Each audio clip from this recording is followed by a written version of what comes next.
What's up guys? So kakatapos lang ng training ko ngayon. Thursday nga pala ngayon.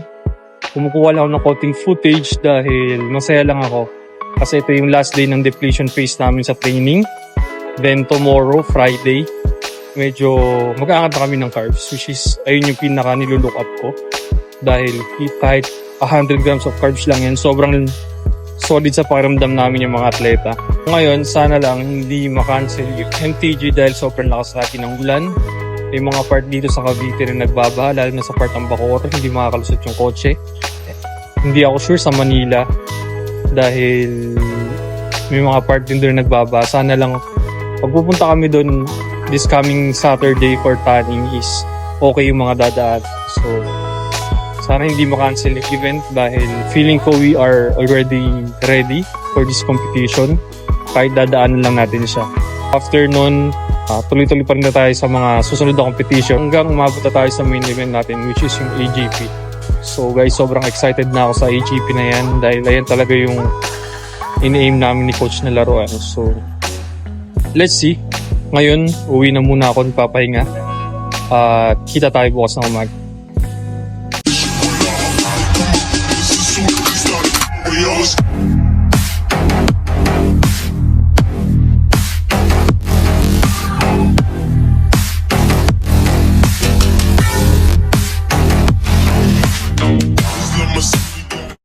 Okay, good morning guys.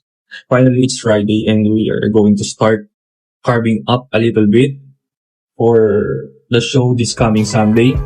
I've been waiting for this for 2 weeks already. And alam niyo naman, kung prep is hindi biro. It's weird that I already prepared the meals the day before this. So, pinipare ko yung oatmeal ko which is sobrang obsession ko ngayong prep. Like, gumawa na agad ako ng para sa 2 meal. Ito yan. And grabe lang. Lahat ng hard work mo during this competition, like kasi pangatlong pick ko na to ngayon eh. Medyo kahit warm up lang siya na shows, medyo mapapalabang ka kasi sunod-sunod. Ang plan today is to carb up a little, go to the gym, move natin yung muscle, nating special, walang breakdown ng muscle, like we're not trying to build muscle at this point. Dahil mag-focus tayo sa proper timing and pasok ng carbohydrates natin. So ngayon, mag-coffee lang ako. Yan, try ko tong, actually try ko na ito intense dark roast ng Nescafe Gold. Mas gusto ko pa rin yung normal stick. Hindi ko trip yung pagka-coffee nito. Yan. Siguro mamaya sa training, kuha rin akong konting footage, pakita ko lang din sa inyo. Kalma lang natin dahil today dapat nagre-relax sa tayo. Kumbaga, ito na yung pinaka-final preparation, yung cardio ko this morning.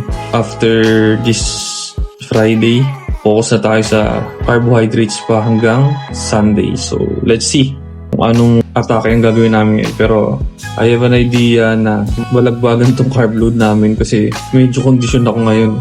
Masaya rin to, ibig sabihin, dahil mas maraming need punuin. Tandaan nyo guys, ang muscle natin is parang lobo. So yung lobo, pag tinanggalan mo ng hangin yun, i-smooth out, sasagi yung skin, and flat tignan. Pero once na na-carb load mo yun, like nalagyan mo ng hangin yung balloon at napuno mo siya, mapapansin nyo yung pagiging sagi ng skin, which is yung texture ng balloon, pinuno mo ng hangin, ninipis. Yun yung look na kailangan natin hanapin. Sakto lang na hindi puputok yung balloon kasi pag pumutok yun, spill yun. So kaya dapat inaaral nyo yung flow nyo, hindi lang sa preparation for cutting phase, before the cutting phase, kung ano yung mga carbohydrates na tinitake nyo, yung level ng carbohydrates during your transition to cutting phase. Yan, lahat yan, data na yan, importante yan kasi magagamit nyo yan kung paano kayo mag-refeed. Like, may days na flat kayo, kung paano nyo i-refeed yun, kung ilan yung ni-refeed nyo, dapat nililista nyo lahat yun kasi lahat ng data na yan makakatulong sa inyo in the future. So ngayon, tapusin ko lahat ng kailangan kong gawin. Kapag-start ng breakfast, then kita tayo sa gym.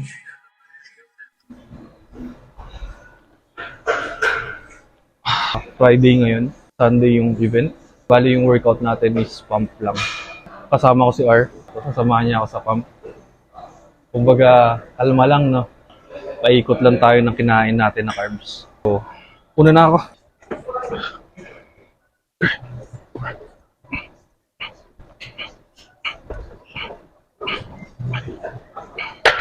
Ikot lang dugo. Bali ngayon, wala ka naman talagang workout. Naririnig ka kaya sa mic, medyo malayo. Guys, si R kasi, client ko siya, kumbaga, may plan din siya mag-compete in the future. Kaya, sinasama ko siya ngayon sa vlog. Para after, next year ba? Next year?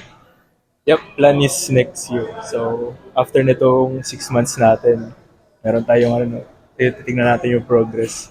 Then since nasusunod ko naman, through discipline committed na eh. So, after 6 months, check natin. Oh guys, tingnan natin kung gaano ka-disiplina si R and kung matutuloy yung event niya. Pero syempre, iba dapat, diba? Kailangan lock in ka talaga, no? Lock in talaga ako. Wala na talaga cheat sa diet. As in, sunod sa plan. Sunod sa protocol. Sunod sa protocol.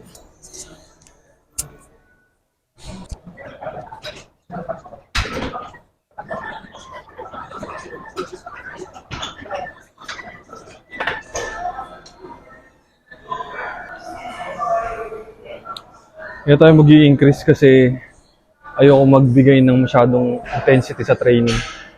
Talagang papaikutin ko lang yung blood flow. Sobrang nanlalatahin ako ngayon. Yung oatmeal, bali 100 grams lang yun.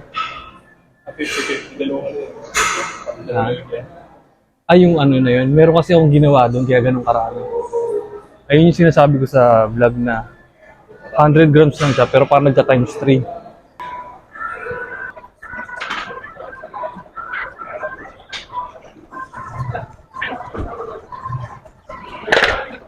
Ang ayos ng buko ngayon. Eh. Pero pag sa competition, kala mo nakipagsabong eh. Hindi ko kasi mapagupit kasi yung photoshoot na inaabangan, kailangan mahaba yung buko.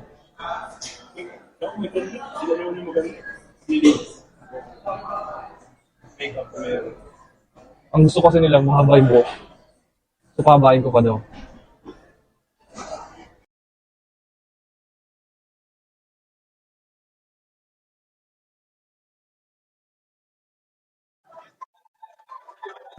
Dagdagan natin, 5 lang.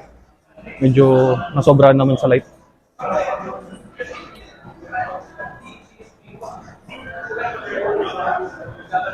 May blood flow na pero kulang pa. Last one na to. Kasi masobrahan. Kahit magaan lang.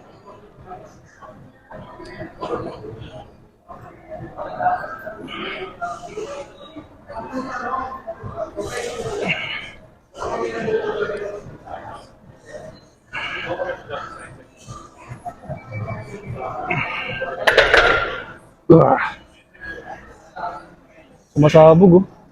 Papasok. Wangot.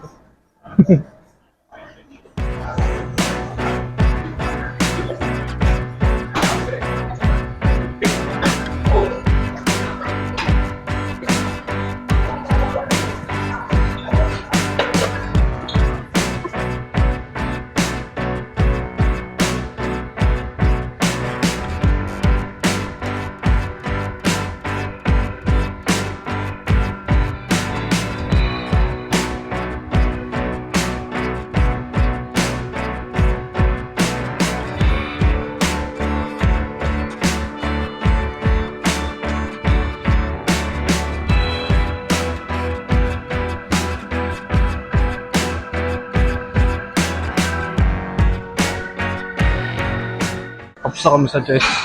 Bali, tagdadalawang program lang yung ginagawa namin. Dalawa sa chest, gagawin namin dalawa sa back, tapos dalawa sa shoulder. Talagang blood flow lang ang purpose namin ngayon.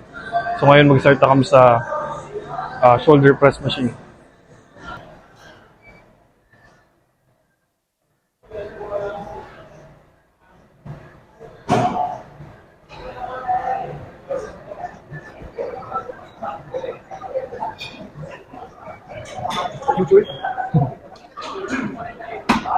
pag ano, pwede kang sumagad ha, pag gusto mong ano, like,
Guys, nakauwi na tayo and sobrang weird ng pakiramdam ko. Nakakapagod, ganyan. And buti na lang andito yung kapatid ko. Lagi nakasis sa akin kahit minsan napipitigan ko talaga siya. Actually, madalas. Nagtatapo sa akin. Sobrang busy pa nito guys. Bibigay talaga siya ng oras sa kanyang kuya. Kaya sobrang thankful ako dito may ganito akong kapatid. Bawi ako sa'yo ha. Hindi lang sa mga ganto-ganto kasi minsan like for example pag drain na drain ako hindi ko kaya pumunta sa ganto ganyan pupuntahan niya pa ako kaya ang swerte may mabuti tayong kapatid.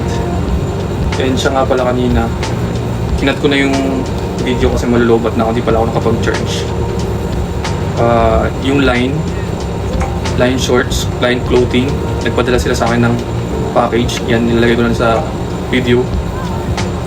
Sobrang solid ng mga shorts and shirts, pati cap, binigyan din nila ako. Tapos makikita nyo na lang din na ipopost ko sa Facebook yung itsura ng short. Ano sa tingin nyo guys, ano mas okay sa dalawa? Kasi minsan mahirap din mag-base sa picture na yan dahil iba yung itsura ng short at yung dating ng short pag meron ng tanning sa wala. Tulad dun last time, like sobrang dami nag-poll ako sa Instagram. Umabot siya ng 800 poll. 800 votes. Parang 80% nun sa red yung gusto nila. Pero, nung nandun na sa stage, yung mas makulay, mas light yung pinili natin, di ba? Sobrang litaw na litaw sa stage yung itsura. Sobrang ganda. So, ayun, ang hirap lang din mag-decide. And thank you pala sa Line dahil nagpapadala sila ng shorts or may upcoming competitions. Hindi ko alam kung paano ka napapahaba itong video na to kasi parang yung vlog na to kasi parang after nito gusto ko na mag-rest, ganyan. So, share yung meals ko. Ang problema, yung meals ko is 5 meals lahat yung oatmeal. Actually, nung umaga, yung photo na yan, ginawa ko siya Friday pa lang. So, ganun ako excited kumain. Nilagay ko na siya sa ref para the next day, diretso na lang yung kain. Wala nang, hindi na kailangan magluto. Tapos sobrang Sobrang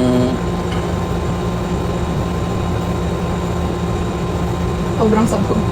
yes, sobrang sabog talaga. Hindi ko na alam sasabihin ko. Talagang lutang. Kanina umaga, nag-update ako kay coach. Dapat magka-cardio pa ako kasi last cardio namin. Pero nag-message siya sa akin na baba na daw ako sa treadmill. Saktong-sakto, hindi pa ako nagte-treadmill. Alam niyo guys yung feeling na yun.